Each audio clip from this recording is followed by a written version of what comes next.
ঘুম থেকে জেগে দেখছে সুবহানাল্লাহ, উটও তার সামনে হাজির এবং তার খাবারও তার সামনে হাজির। এবার আপনারা বলুন, রাখাল খুশি হবে না বাপ? রাখাল খুশি হবে মানে ও খুশি হয়ে কি বলেছে জানেন? রাখাল খুশি হয়ে বলছে যে আনা রব্বি আনতা আব্দুকা, আল্লাহ আমি তোমার আল্লাহ, তুই আমার গোলাম। কি বলছে? আল্লাহ আমি তোর আল্লাহ, তুই আমার গোলাম। কাকে বলছে?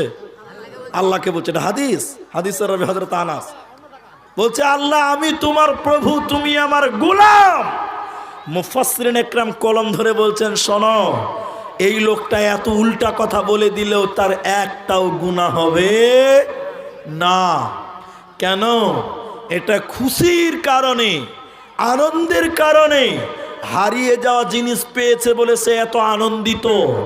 আজকে আল্লাহর নবী এই কথাটা বললেন, এজন্য নবীজি বললেন রাখাল